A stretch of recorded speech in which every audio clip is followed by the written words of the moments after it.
ವಿಶ್ವವಿದ್ಯಾನಿಲಯದಲ್ಲಿ ಆನ್ಲೈನ್ ಕೋರ್ಸ್ಗಳು ಪ್ರಾರಂಭ. BA, BCom, MA, MCom, MBA, MA. Shivakumar HN, Assistant Professor, Department of Commerce and Management. So I will continue the subject Business Environment, second semester, first year BBA. Yesterday we are discussing about the unit number 3, economic system. So in this economic system we are discussing about capitalistic economic system, socialistic economic system, and the mixed economic system. So already know the capital economic system, the example, the Western countries, especially for USA. The socialistic economic system, the example China or Russia. The mixed economic system is India. India is a mixed economic system. So in the fourth chapter we are, start the, the concept of business economic, economic policy, national economic policy. So I was given some information about the Indian economic system, what is the new economic policy in 1991. So was introduced by Manmohan Singh. So at that time the Prime Minister was Narasimha Rao. So after the changes of in Indian economic system, actually before 1991 the Indian economy is called as considered as a socialist economy.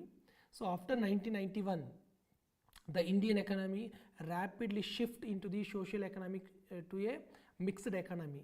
So some sectors still we are followed as a socialist economic, like Indian defense system and Indian railway.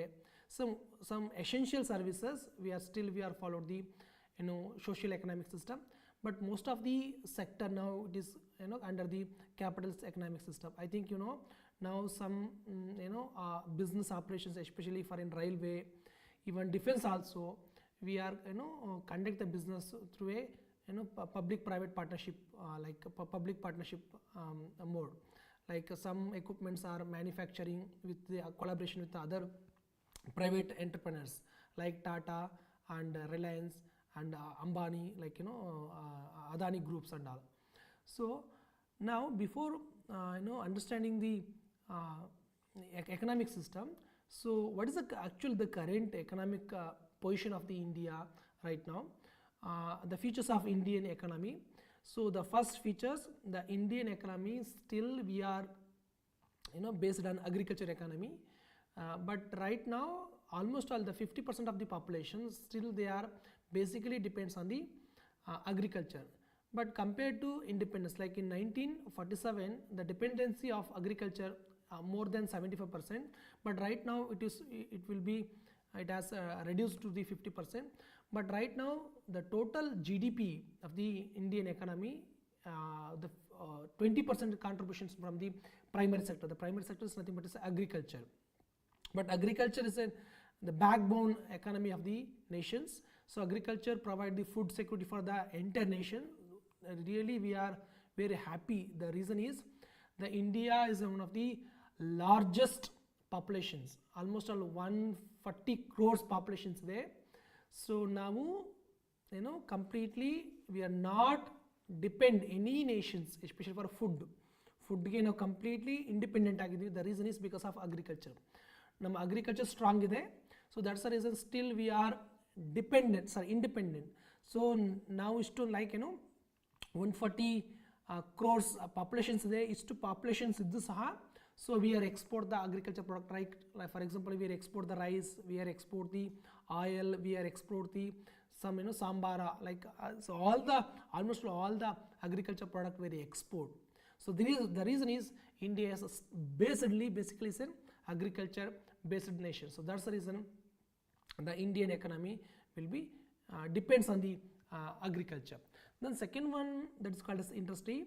So before independence the India more than 75% are depends on agriculture, but after the independence, the government of India and all the some changes in the economy, right now we are increasing the number of people depends on the agriculture to shift to the industries like manufacturing sector, that is called what you called as secondary sector. Right now almost all 24 to 28% of GDP from industries, like especially for manufacturing sector. So in the industries we are another sector what you called as a tertiary sector, that is nothing but a service sector. So take any country, is a developed country. The developed country, because of the reason is the country, the most of the populations are depends on the these sectors, service sector. Like America is a developed nation. The reason is the most of the people in America, so they are depends on the service sector. Service sector means like is IT, either banking sector or finance sector, any other service oriented sector. So you take any example, especially for developed country, these countries economy completely based on the service sector. So that's the reason it's developed. Right now India especially is rapidly increasing the dependency of service sector. Now we are also getting the highest value of income from the service sector. Especially for India, now it is recognized as a software hub, especially for in Karnataka, in Bangalore we called as IT city, we called as a Silicon Valley. The reason is software industry. So the total Karnataka export, the major portion of export from the software export. Okay, so if the country is increasing the dependency of service sector, then definitely it will be helps to the increasing the standard of living of the nations. Then another, the most important, the features of Indian economy, the global trade relations. So compared to in 1991, so our export is very less and our import also very less. But right now, so we are increasing our all trade, like increasing our export, increasing our import. So then we are we are also member of the World Trade Organizations. We are also part of the G20 nations. So for example, ನಾವೇನು ಹೇಳ್ತೀವಿ, like Modi like ಏನಕ್ಕೆ ಅಷ್ಟೊಂದು ದೇಶಗಳಿಗೆ ಹೋಗಿ visit ಕೊಡ್ತಾರೆ, ಏನು ಮಾಡ್ತಾರೆ ಅವರು ಹೋಗಿ ಜಸ್ಟ್ ಹೋಗಿ it's not A enjoyment trip, ಹೋಗಿ ಜಸ್ಟ್ ಎಂಜಾಯ್ ಮಾಡಿ ಬರೋದಲ್ಲ. So their main objective of visited our prime minister, our president to another nation, the reason is build the relationship, good relationship between the other nations. Then they are taking some lot of bilateral agreement between the other countries, especially for increasing our trade. Right now, so we are increasing our export and import. That is one of the main reason our economy is increased. Then another the most important features, balance of payment.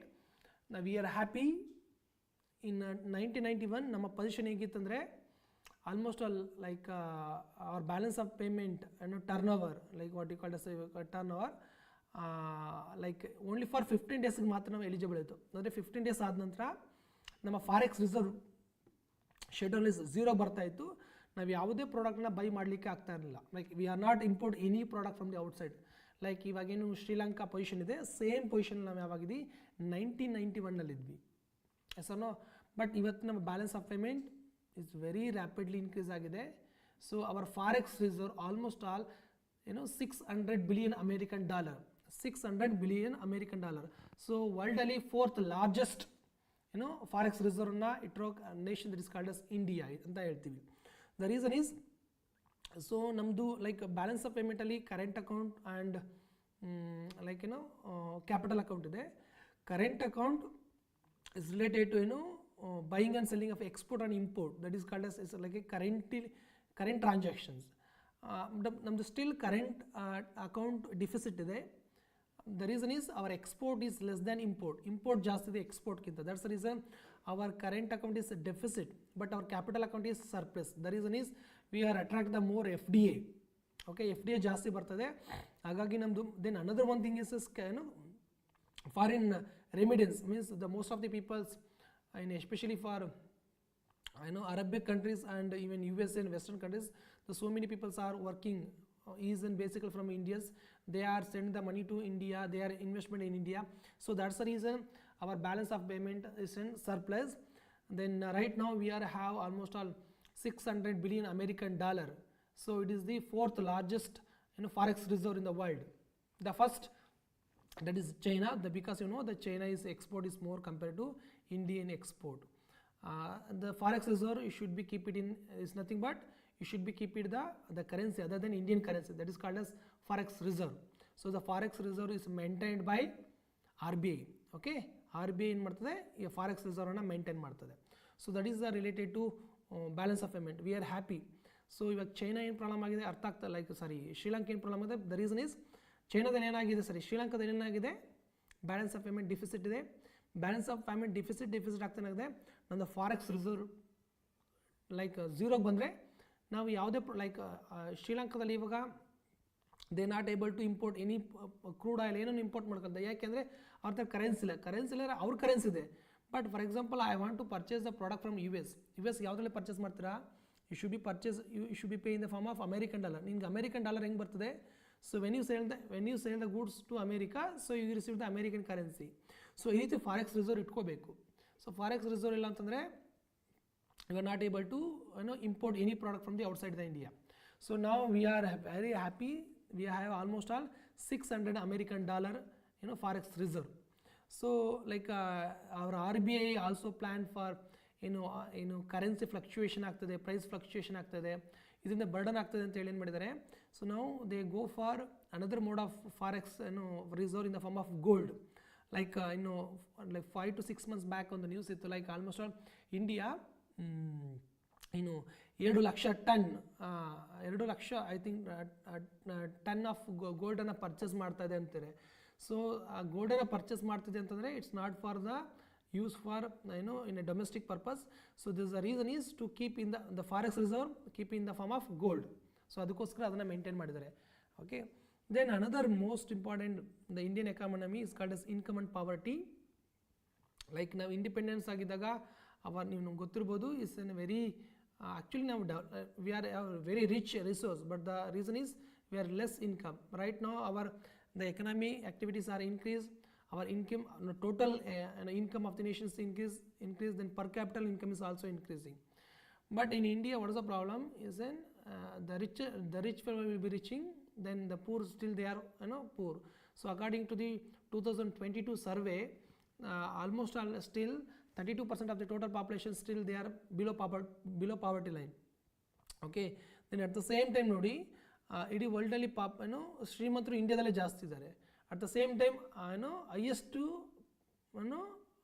ಬಡವರು ಸಹ ಇಂಡಿಯಾದಲ್ಲೇ ಇದ್ದಾರೆ.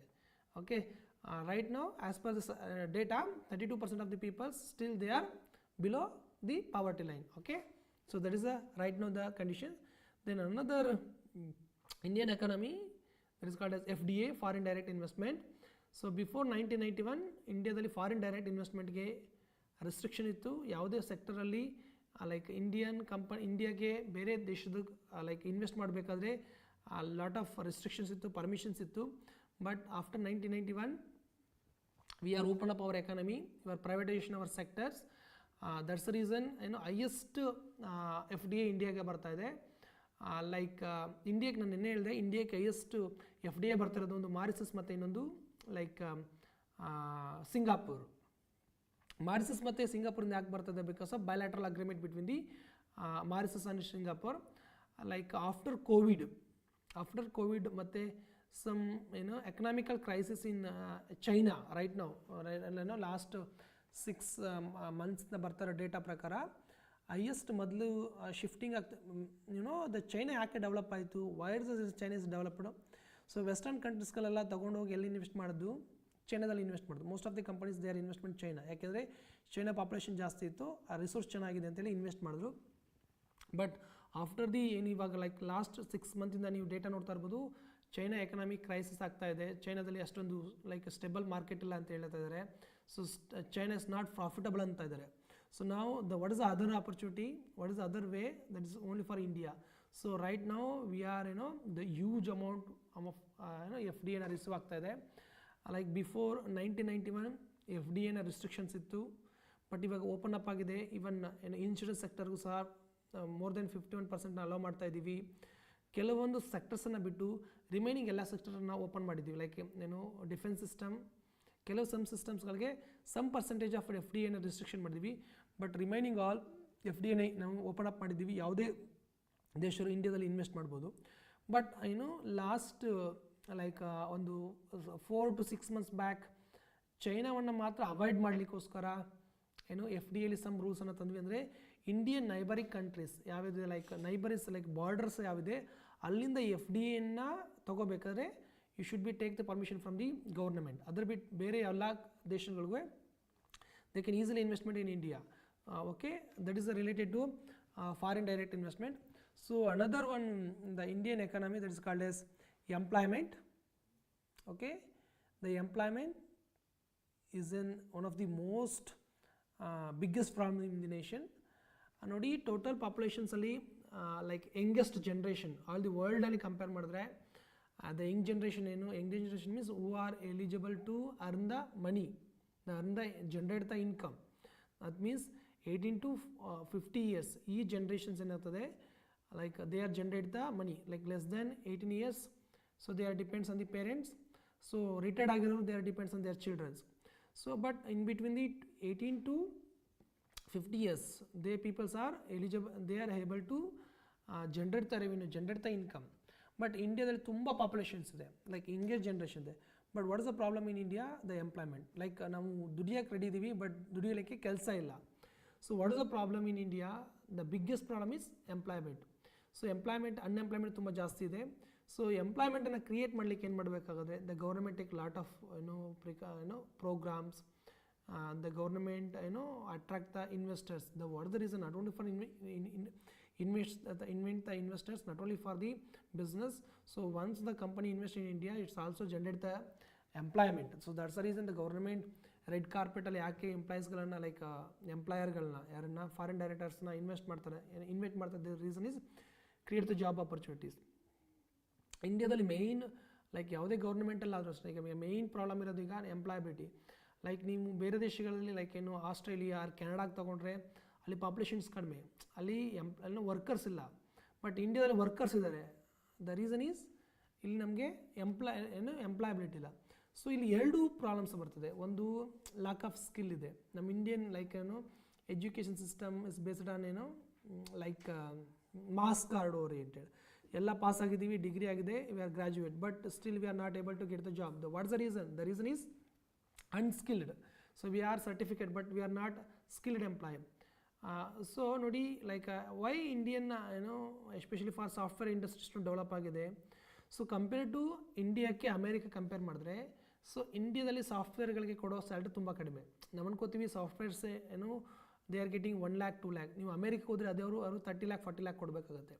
But ಇಂಡಿಯಾಕ್ಕೆ ಯಾಕೆ software develop ಆಗುತ್ತೆ? The reason is ಇಂಡಿಯಾದಲ್ಲಿ ತುಂಬ populations ಇದೆ, ಎಸ್ಪೆಷಲಿ ಫಾರ್ ಯಂಗ್ ಜನ್ರೇಷನ್ ಇದೆ.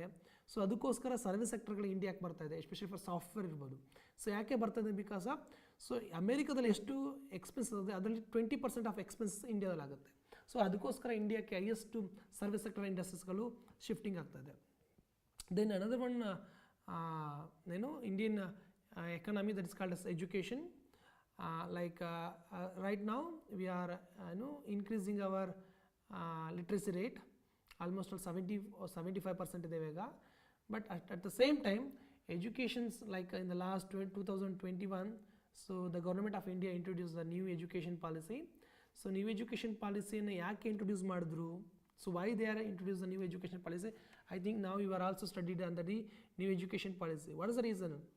So before ಹೇಗಿದೆ ಅಂದರೆ ಲೈಕ್ ನಮ್ಮ ಎಜುಕೇಷನ್ ಸಿಸ್ಟಮ್ ಇದೆ, just you read the books and just you write exam, then you get the marks. Then what about after the graduation or after the completion of education? So the government of India taken precautionary measurement. So the education is not only for in the form of certificates or in the form of graduation. The education should be in the form of value, in the form of skill, in the form of employability.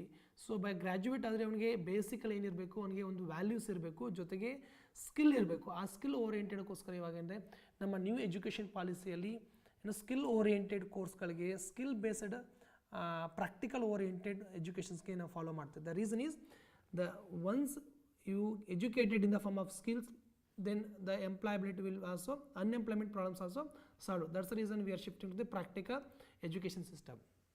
Then another most important is infrastructure. ಯಾವುದೇ ದೇಶ ಆಗ್ಬೋದು, infrastructure strong ಆಗಿದೆ ಅಂದರೆ economic develop ಆಗುತ್ತೆ. like at present ನಾವು ಹೇಳ್ತಾ ಇದ್ದೀವಿ like you are in Mysore, in Mysore to Bangalore we are the government of India constructed expressway. So like ತುಂಬ ಜನ ಹೇಳ್ತಾರೆ ಎಕ್ಸ್ಪ್ರೆಸ್ ವೇ ಯಾಕೆ ಬೇಕಾಗಿತ್ತು, ಓಕೆ ಇದರಿಂದ ಆಕ್ಸಿಡೆಂಟ್ ಆಗ್ತದೆ. The reason is different. ಏನಿರ್ಬೋದು ಆಕ್ಸಿಡೆಂಟ್ ಆಗಲಿಕ್ಕೆ ಅಲ್ಲಿ ನಾವು ವೆಹಿಕಲ್ ಸ್ಪೀಡ್ ಇರ್ಬೋದು, but when we are develop that type of infrastructure facility. So ಇವಾಗ ಏನಾಗಿದೆ, Mysuru to Bengaluru the travelling times ತುಂಬ ಕಡಿಮೆ ಆಗಿದೆ ಕಂಪೇರ್ ಟು ಪ್ರೀವಿಯಸ್. ಸೊ ಮೊದಲು ನಾವು 3 to 4 hours ತಗೊಳ್ತೀವಿ, ಈಗ 1.5 hour ರೀಚ್ ಆಗ್ತೀವಿ. So that is the impact to the Mysuru city. So Mysuru city ಅಂತ ಬೆಂಗಳೂರಲ್ಲಿ ವರ್ಕ್ ಮಾಡೋ ಬದಲು ಮೈಸೂರಲ್ಲಿ ವರ್ಕ್ ಮಾಡೋದು. ಫಾರ್ ಎಕ್ಸಾಂಪಲ್ ಬೆಂಗಳೂರು ಕೆಂಗೇರಿಯಿಂದ ನೀವು ಎಲೆಕ್ಟ್ರಾನಿಕ್ ಸಿಟಿಗೆ ಹೋಗಲಿಕ್ಕೆ ಆಲ್ಮೋಸ್ಟ್ 4 hours ಆಗುತ್ತೆ. Yes sir no. So if you develop a infrastructure to Mysuru, so you can work in Mysuru also. ಅವಾಗ ಏನಾಗುತ್ತೆ, ಮೈಸೂರಲ್ಲಿ ಇಂಡಸ್ಟ್ರಿಗಳು ಡೆವಲಪ್ ಆಗುತ್ತೆ, ಮೈಸೂರಲ್ಲಿ ಎಕನಾಮಿಕ್ ಸಿಸ್ಟಮ್ ಡೆವಲಪ್ ಆಗುತ್ತೆ. ಫಾರ್ ಎಕ್ಸಾಂಪಲ್ ನೀವು ಅಬ್ಸರ್ವ್ ಮಾಡ್ಬೋದು, I think Bengaluru to Mysuru expressway ಆದ ನಂತರ ಓವರಾಲ್ ಮೈಸೂರಲ್ಲಿ ಪ್ರಾಪರ್ಟಿ ವ್ಯಾಲ್ಯೂ ಜಾಸ್ತಿ ಆಗ್ತದೆ. The reason is expressway. So another one infrastructure like in 4 years back Mysuru to Bengaluru double track ಆಯಿತು.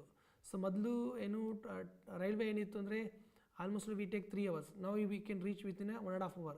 So that is decreasing the consumption of travel. So ಈ ರೀತಿ ಇನ್ಫ್ರಾಸ್ಟ್ರಕ್ಚರ್ನ develop ಮಾಡಿದ್ರೆ ಲೈಕ್ ವಿ ಆರ್ ಕಂಡಿದ್ದ ಇರಿಗೇಷನ್ಸನ್ನು develop ಮಾಡೋದಿರ್ಬೋದು, ರೋಡನ್ನು ಇರ್ಬೋದು, ಅಥವಾ ಬ್ರಿಡ್ಜನ್ನ ಡೆವಲಪ್ ಮಾಡೋದಿರ್ಬೋದು. ಸೊ ಈ ರೀತಿ ಡೆವಲಪ್ ಮಾಡಿದಾಗ ಏನಾಗ್ತದೆ, like economically it will be increasing our income ಜಾಸ್ತಿ ಆಗ್ತದೆ. So it directly indirectly will be helps to the economy. So we are thanks to Nitin Gadkari especially for development of national highway. National highway ತುಂಬ develop ಮಾಡ್ತಾ ಇದ್ದಾರೆ. ತುಂಬ ಕಡೆ ಏನು ಮಾಡ್ತಾ ಇದ್ದಾರೆ, ಲೈಕ್ ಎಕ್ಸ್ಪ್ರೆಸ್ ವೇಗಳನ್ನು ಡೆವಲಪ್ ಮಾಡ್ತಾ ಇದ್ದಾರೆ. ಮೊದಲು ನಮ್ಮಲ್ಲಿ ನ್ಯಾಷನಲ್ ಹೈವೇ ಅಂತ ಇತ್ತು, ಇವಾಗ ನ್ಯಾಷನಲ್ ಹೈವೇಗಂತ ಏನಾಗಿದೆ, ನಾವು ಎಕ್ಸ್ಪ್ರೆಸ್ ವೇಗಳಿಗೆ ಶಿಫ್ಟ್ ಆಗಿದ್ದೀವಿ. ನ್ಯಾಷನಲ್ ಹೈವೇಯಿಂದ ಎಕ್ಸ್ಪ್ರೆಸ್ ವೇಗಳಿಗೆ ಶಿಫ್ಟ್ ಆಗಿದ್ದೀವಿ. So that is be helps to the like ಏನು ಹೇಳ್ತಾರೆ, ಲೈಕ್ ಒಬ್ಬೊಂದು ಕೋಟಿಂಗ್ ಓಡಿಸಿದೆ. ಯಾವ ದೇಶದಲ್ಲಿ ರೋಡ್ಗಳು ಚೆನ್ನಾಗಿರುತ್ತೆ ಆ ದೇಶದಲ್ಲಿ ಎಕನಾಮಿಕ್ ಚೆನ್ನಾಗಾಗ್ತದೆ. ಲೈಕ್ ನಮ್ಮ ಬಾಡಿಯಲ್ಲಿ ಹೇಗೆ ಬ್ಲಡ್ ಸರ್ಕ್ಯುಲೇಟ್ ಆಗಲಿಕ್ಕೆ ನರ್ವ್ ಸಿಸ್ಟಮ್ ಚೆನ್ನಾಗಿರಬೇಕು, ಸೊ ಹಂಗೆ ಲೈಕ್ ನ್ಯಾಷನಲ್ ಎಕನಾಮಿಕ್ ಡೆವಲಪ್ಮೆಂಟ್ ಆಗಬೇಕಂದ್ರೆ ಅಲ್ಲಿದ್ದು ರೋಡ್ ಕನ್ಸ್ಟ್ರಕ್ಷನ್ಸ್ ಮತ್ತು ಇನ್ಫ್ರಾಸ್ಟ್ರಕ್ಚರ್ ಚೆನ್ನಾಗಿದೆ. ಸೊ ಆಟೋಮೆಟಿಕಲಿ ಎಕನಾಮಿಕ್ ಚೆನ್ನಾಗಿ ಮೂವ್ ಆಗುತ್ತೆ. So this are all related to our Indian economic system. So let us we go to the Indian new economic policy. So ಏನಕ್ಕೆ ಈ new economic policy ಅಂತಂದ್ರೆ, like 1991 what's the problem. Actually ನಾನು yesterday ಹೇಳಿದೆ, especially for in 1988-99. So Indian economy ಯಾವ ಪೊಸಿಷನ್ಲಿತ್ತು, like Sri Lanka at present Sri Lanka ಏನು position ಇದೆ, same problems was faced in India in 1998 and 1999. ಆವಾಗ ಲೈಕ್ ನಮ್ಮದು balance of payment almost deficit ಇತ್ತು. ಫಾರೆಕ್ಸ್ ರಿಸರ್ವ್ ನೆಗೆಟಿವ್ ಅಲ್ಲ, ಆಲ್ಮೋಸ್ಟ್ 15 days ಆಗ್ತದೆ. After 15 days we are insolvency ಆಗ್ತಿದ್ವಿ. The reason is rapidly increasing the burden of interest rate. ಬರೀ ಸಾಲ ಮಾಡೋದೇ ಆಗ್ತಾ ಇತ್ತು, ನಾವು ಸಾಲ ರೀಪೇ ಮಾಡ್ತಾ ಇರಲಿಲ್ಲ. Extremely low foreign exchange reserve. ನಾನು ಅದನ್ನೇ ಹೇಳಿದ್ದು, ಲೈಕ್ ನಮ್ಮದು ಫಾರಿನ್ ಎಕ್ಸ್ಚೇಂಜ್ ರಿಸರ್ವ್ ತುಂಬ ಖಾಲಿ ಆಗಿತ್ತು, ಲಿಸ್ಟ್ ಓನ್ಲಿ ಫಾರ್ 15 days ಆಗಿತ್ತು. ಅಗೇನ್ ನಮ್ಮದು ಇನ್ಫ್ಲೇಷನ್ ರೇಟ್ ತುಂಬ ಹೈ ಇತ್ತು, highest high price of inflation rate. ತುಂಬ ಎಲ್ಲ ಕಮಾಡಿಟೀಸ್ ಪ್ರೈಸ್ ಜಾಸ್ತಿ ಇತ್ತು. ಯಾಕೆಂದರೆ ಫಾರೆಕ್ಸ್ ರಿಸರ್ವ್ ಖಾಲಿ ಆಗಿದೆ, ನಾವು ಯಾವುದನ್ನು ಪ್ರಾಡಕ್ಟನ್ನು ಇಂಪೋರ್ಟ್ ಮಾಡ್ಕೊಳಕ್ಕಾಗ್ತಾಯಿಲ್ಲ. ಸೊ ಆಟೋಮೆಟಿಕ್ಲಿ ನೀವು ಕೇಳ್ತಾ ಇರ್ಬೋದು, ಲೈಕ್ ಪಾಕಿಸ್ತಾನದಲ್ಲಿ 1 ಲೀಟರ್ ಪೆಟ್ರೋಲ್ಗೆ 30 ರೂಪಾಯಿ, ಅಂದರೆ 300 ರೂಪಾಯಿ ಇದೆ, 400 ರೂಪಾಯಿ ಇದೆ. ಲೈಕ್ 1 kg ಟೊಮೆಟೊಗೆ ಇಷ್ಟು ರೂಪಾಯಿ ಇದೆ. ಸೊ ಸೇಮ್ ಇಂಡಿಯಾ ಸಿಚುವೇಶನ್ ಇಂಡಿಯಾದಲ್ಲಿತ್ತು. ಇನ್ಫ್ಲೇಷನ್ ರೇಟ್ ಜಾಸ್ತಿ ಇತ್ತು, ಫಾರೆಕ್ಸ್ ರಿಸರ್ವ್ ಕಡಿಮೆ ಆಗಿತ್ತು. ಗೌರ್ಮೆಂಟ್ಗೆ ಲೈಕ್ ಏನು ಬಜೆಟ್ ಮಾಡ್ತದೆ, ಆ ಬಜೆಟಲ್ಲಿ ಎಂಟೇ ಅಮೌಂಟು ಲೈಕ್ ಮ್ಯಾಕ್ಸಿಮಮ್ ಅಮೌಂಟ್ ಏನಾಗ್ತಿದ್ದು, ಗೌರ್ಮೆಂಟ್ ಸಾಲ ಏನು ಮಾಡಿರ್ತದೆ, ಈ ಸಾಲಕ್ಕೋಸ್ಕರನೇ ಪೇ ಆಗ್ತಾಯಿತ್ತು. ಲೈಕ್ ನಾವೇನು ಹೇಳ್ತೀವಿ ಅಂದರೆ, ಲೈಕ್ ಇವಾಗ ಗೌರ್ಮೆಂಟ್ಗಳನ್ನ ಏನು ಹೇಳ್ತೀವಿ ಅಂದರೆ, ಲೈಕ್ ಗೌರ್ಮೆಂಟ್ ಸಾಲ ಯಾರಿಂದ ಮಾಡ್ತಾರೆ, ಅವ್ರಿಗೆ ಯಾರಿಗೆ ಬಡ್ಡಿ ಕೊಡಬೇಕು ಅಂತ. ನೋ, ಗೌರ್ಮೆಂಟ್ ಬಾರೋ ಮಾಡ್ತದೆ, ಇಲ್ಲ ಪಬ್ಲಿಕ್ಕಿಂದ ಬಾರೋ ಮಾಡ್ತದೆ, ಅಥವಾ there issue the bonds, like like treasury ಬಿಲ್ನ ಇಶ್ಯೂ ಮಾಡ್ತದೆ. ಸೊ ಅದು ನಾವು ಅನ್ಕೋತೀವಿ ಲೈಕ್ ಏನು ಇವಾಗ ಸ್ಕೀಮ್ಗಳೆಲ್ಲ ಕೊಡ್ತಾರೆ, ಎಲ್ಲಿಂದ ಬರ್ತದೆ ಗೌರ್ಮೆಂಟ್ಗೆ, either through a tax, either through a loan, like it's ಡೆಪ್ಟ್. ಸೊ ಟ್ಯಾಕ್ಸನ್ನು ಕಲೆಕ್ಟ್ ಮಾಡ್ತದೆ ಅಂದರೆ ಮೀನ್ಸ್ ನಮ್ಮದು ಎಕನಾಮಿಕ್ ಆಕ್ಟಿವಿಟಿ ಚೆನ್ನಾಗಿದ್ದಾಗ ಟ್ಯಾಕ್ಸ್ ಕಲೆಕ್ಟ್ ಆಗುತ್ತೆ. ಲೈಕ್ ಸೇಲ್ಸ್ ಜಾಸ್ತಿ ಇದೆ, ಎಲ್ಲ ಲೈಕ್ ಪೀಪಲ್ಸ್ ಚೆನ್ನಾಗಿ ಪರ್ಚೇಸ್ ಮಾಡ್ತಿದ್ರೆ ಎಕನಾಮಿಕ್ ಆಕ್ಟಿವಿಟಿ ಚೆನ್ನಾಗಿರುತ್ತೆ. ಸೊ ಅವ್ರಿಗೇನು ಸಿಗುತ್ತೆ, ಲೈಕ್ ಟ್ಯಾಕ್ಸ್ ಕಲೆಕ್ಟ್ ಆಗುತ್ತೆ. ಬಟ್ ಎಕನಾಮಿಕ್ ಆಕ್ಟಿವಿಟಿ ಆಗ್ತಿಲ್ಲ ಅಂತ ಏನಾಗ್ತದೆ, ಲೈಕ್ ಟ್ಯಾಕ್ಸ್ ಕಲೆಕ್ಷನ್ ಕಡಿಮೆ. What is other alternative? They are borrowed the money in the form of ಡೆಪ್ಟ್.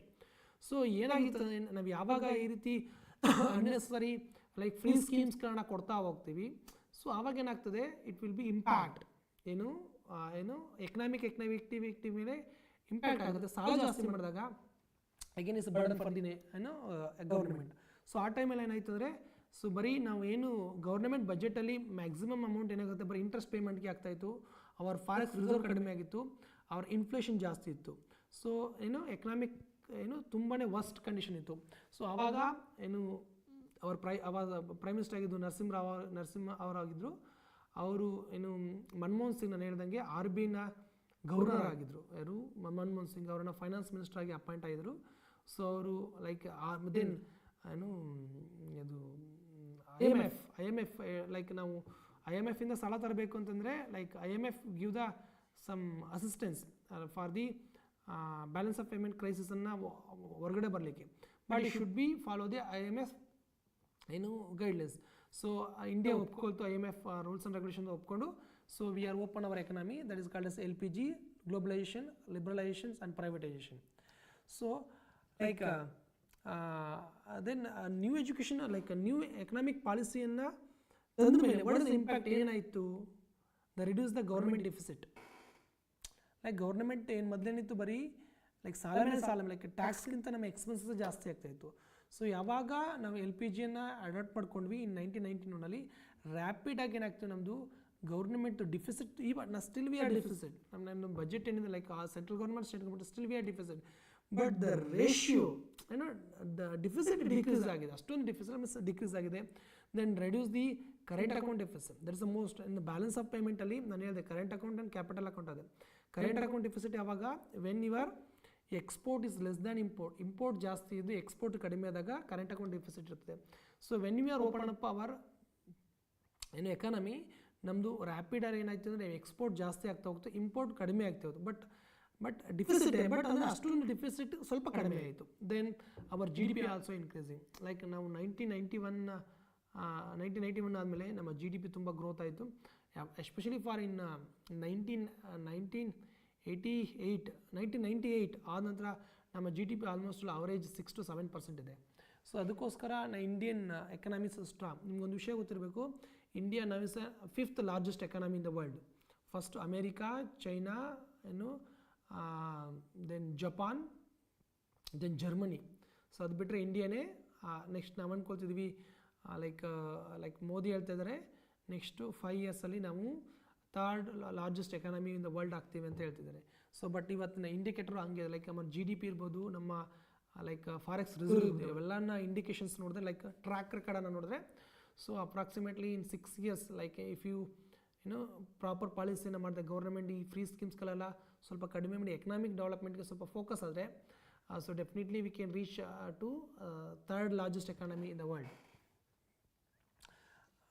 Then next you go for the features of new economic policy. Like ನಾನು already ನಾನು ಹೇಳಿದೆ ಏನೇನು new economic policy like 1991 ಬಂದದ್ದು. First one liberalisation. Liberalisation means very simple, ನಾವು ಬಿಸ್ನೆಸ್ಸನ್ನು start ಮಾಡಲಿಕ್ಕೆ, ಬಿಸ್ನೆಸ್ನ establish ಮಾಡಲಿಕ್ಕೆ so ಏನು process ಇದೆ, ಲೈಕ್ ನೀನು ಆ ಆಫೀಸಿಂದ ಪರ್ಮಿಷನ್ ತೊಗೋಬೇಕು, ಈ ಆಫೀಸಿಂದ ಪರ್ಮಿಷನ್ ತೊಗೋಬೇಕು, ಲಾಟ್ ಆಫ್ ರಿಸ್ಟ್ರಿಕ್ಷನ್ ಇತ್ತು. ಆ ರಿಸ್ಟ್ರಿಕ್ಷನ್ಸನ್ನು ಲಿಬರಲೈಸ್ ಮಾಡಿದ್ರು. Means we can easily start your business, you can easily FDAನ ಇಂಡಿಯಾಗೆ ಅಲೋ ಮಾಡೋಕೆ ಮಾಡ್ತು. ಸೊ ಈ ರೀತಿ ಲಿಬರಲೈಸ್ ಮಾಡ್ತು, ಮೀನ್ಸ್ ಬಿಸ್ನೆಸ್ಸನ್ನು ಮಾಡಲಿಕ್ಕೆ ಲಿಬರಲೈಸ್ ಮಾಡಿದ್ದು. That is one is. Then second one is privatisation.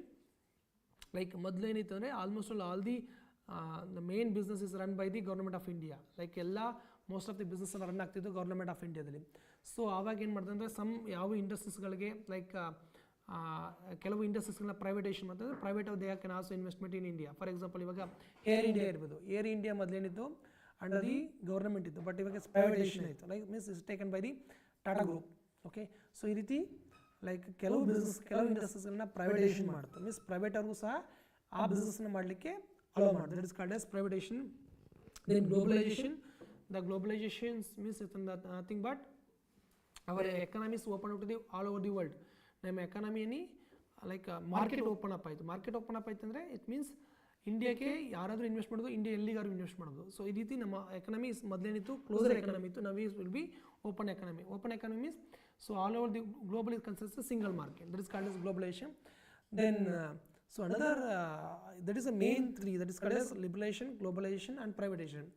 Then along with these three, then we go for the new public sector policy. ಮೊದಲೇನಿತ್ತು like completely restricted public sector policy ಇತ್ತು, but ನಾವು ಇವಾಗ public sector ಪಾಲಿಸಿನ ಸ್ವಲ್ಪ ಲಿಬರಲೈಸ್ ಮಾಡಿದ್ವಿ. Then modernisation, like ನಾವು ಮೊದಲೇನು traditional ಮೆಥಡ್ಸನ್ನು follow ಮಾಡ್ತಾ ಇದ್ವಿ, ನಾವು like in LPG, after LPG like in new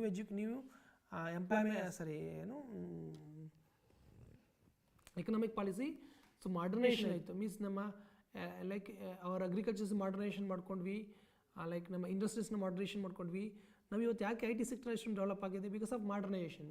so ಏನು ಚೇಂಜಸ್ ಆಗ್ತದೆ ವರ್ಲ್ಡ್ ಮಾರ್ಕೆಟಲ್ಲಿ, ಅದಕ್ಕೆ ನಾವು ಈಗ ಅಡಾಪ್ಟ್ ಮಾಡ್ಕೊಳಕ್ಕೆ ರೆಡಿ ಇದ್ದೀವಿ, that is called as moderation. Then another one called as financial reform, that is the most important. So especially ಮೊದಲೇನಿತ್ತು only for nationalise bank ಮಾತ್ರ ಇತ್ತು, ಲೈಕ್ ಇಂಡಿಯನ್ ಕ್ಯಾಪಿಟಲ್ ಮಾರ್ಕೆಟ್ ಅಷ್ಟು ವರ್ಕ್ ಆಗ್ತಾ ಇರಲಿಲ್ಲ, Indian money market is completely depends on the RBI ಇತ್ತು. But and Narasimhan committee recommendations ಇರ್ಬೋದು, like in 1992 ಅಲ್ಲಿ SEBI establish ಆಯಿತು, ನಬಾರ್ಡ್ ಎಸ್ಟಾಬ್ಲಿಷ್ ಆಯಿತು. ಲೈಕ್ ಮೊದಲೇನಿತ್ತು ಬ್ಯಾಂಕನ್ನು ನ್ಯಾಷನಲೈಸ್ ಮಾಡಿದ್ರು, again the government give to the permission to the private banking sector, like HDFC, ICICI, Axis bank, ING, Vysya. So ಈ ರೀತಿ ಪ್ರೈವೇಟ್ ಸೆಕ್ಟರ್ಗೂ ಸಹ ಪರ್ಮಿಷನ್ ಕೊಡ್ತು. Again RBI take some booster rules and regulation for especially for finance. So ಹೀಗಾಗಿ Indian capital market boost ಆಗ್ತಾ ಇದೆ, like SEBI ಬಂದಿದೆ rules and regulation ಮಾಡಲಿಕ್ಕೆ. Then will also establish IRDA, okay, the RBI. So some ಮೊದಲು ತುಂಬ restrictions ಇತ್ತು, like ತುಂಬ restriction ಇತ್ತು, ಬಟ್ ಇವಾಗ ಸಿಸ್ಟಮ್ಯಾಟಿಕಲಿ ಎಂಟೈರ್ ಕೆಲವು ಕಮಿಟಿಗಳ, ರಂಗರಾಮ್ ಕಮಿಟಿ ಇರ್ಬೋದು ಅಥವಾ ನರಸಿಂಹರಾವ್ ಕಮಿಟಿ ಇರ್ಬೋದು, ಈ ಕಮಿಟಿಗಳ ರೆಕಮೆಂಡೇಷನ್ಸ್ ಬೇಸ್ ಮೇಲೆ ಎಂಟೈರ್ ಅವ್ರ ಫೈನಾನ್ಷಿಯಲ್ ಲೈಕ್ ಇನ್ನು capital market and money market ಏನು ನಾವು ರಿಫಾರ್ಮ್ ಮಾಡಿದ್ದೀವಿ. ಸೊ ಅದರಿಂದಾಗಿ ಇವತ್ತು ಯಾರಿಗಾದ್ರೂ ಸಾಲ, ಮೊದಲೇನಿತ್ತು ಯಾರಿಗೆ ದುಡ್ಡಿದೆ, ಯಾರ ಹತ್ರ ದುಡ್ಡಿದೆ ಅವ್ರು ಮಾತ್ರ ಸಾಲ ಸಿಗ್ತಾ ಇತ್ತು, is it right?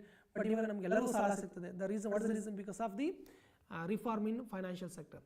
Then another one, the last features of new education policy, that is called as fiscal reforms. Fiscal policy means like government policy, like government interiorly ಏನು ಬಜೆಟನ್ನು ಪ್ರಿಪೇರ್ ಮಾಡ್ತಾನೆ ಅದಕ್ಕೆ ಅಂತ ಫಿಸಿಕಲ್ ಪಾಲಿಸಿ ಇತ್ತು. ಮೊದಲು physical policy ಏನಿತ್ತಾಗಿತ್ತು, just only focusing on the socialistic, ಇನ್ನು ಕ್ಯಾಪಿಟಲಿಸ್ಟಿಕನ್ನು socialistic ಆಗಿ ಇತ್ತು. ಲೈಕ್ ನಾವೇನು ಎಲ್ಲರಿಗೂ ಜಸ್ಟ್ ಓನ್ಲಿ ಫಾರ್ ಫುಡ್ಡನ್ನು ಪ್ರೊವೈಡ್ ಮಾಡೋದು, ಆ ರೀತಿ ಕಾನ್ಸೆಪ್ಟ್ ಇತ್ತು. Like just we are focusing on the public welfare ಅಂತ ಅಂದ್ಕೊಂಡಿದ್ವಿ, ಅಂದರೆ ಅದು ಲೈಕ್ ಸೋಷಿಯಲಿಸ್ಟ್ ಎಕನಾಮಿಕ್ ಇತ್ತು. But after 1991 we are entire fiscal policy will be reframe. So in the form of like capitalistic, not only for capitalistic, it will be mixed economic system. So ಹಾಗಾಗಿ ನಮ್ಮ physical policy ಸಹ reform ಮಾಡಿದ್ವಿ. So ಹಾಗಾಗಿ Indian ಎಕನಾಮಿಗೆ ಒಂದು booster dosage ಆಗಿ 1991 new economic ಸಿಸ್ಟಮನ್ನು introduce ಆಯಿತು. In case new economic ಸಿಸ್ಟಮನ್ನು ಇಂಟ್ರೊಡ್ಯೂಸ್ ಮಾಡಲಿಲ್ಲ ಅಂದರೆ, ಸೊ ಇವತ್ತು ಇಂಡಿಯಾ 5th ಲಾರ್ಜೆಸ್ಟ್ ಎಕನಾಮಿನೂ ಆಗ್ತಿರಲಿಲ್ಲ, ಲೈಕ್ ಇಷ್ಟು ಸಾಫ್ಟ್ವೇರು ಡೆವಲಪ್ ಆಗ್ತಿರಲಿಲ್ಲ. So that is the one of the biggest big movement, especially for economically big movement in the 1991. Okay, so this is the unit number 4. So I think it's very clear what is the new economic policy in 1991. Okay, so this is the most important for examination point of view, not only examination point of view. So this is the one of the stone event, ಯಾವುದು ನಾವು ಯಾವಾಗಲೂ ನೆನ್ಪಿಟ್ಕೋಬೇಕಾದ unit ಒಂದು 1991. Okay, in the next class we will continue the another chapter in business environment. So thank you dear students, thank you.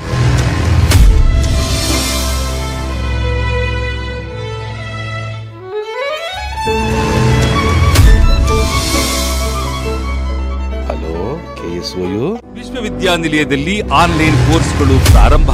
BA, BCom, MA, MCom, MBA, MSc mathematics ಆನ್ಲೈನ್ನಲ್ಲೇ ಪ್ರವೇಶಾತಿ, ಆನ್ಲೈನ್ನಲ್ಲೇ ವ್ಯಾಸಂಗ, ಆನ್ಲೈನ್ನಲ್ಲೇ ಪರೀಕ್ಷೆ. October 20, 2023 ಕಡೆಯ ದಿನಾಂಕ.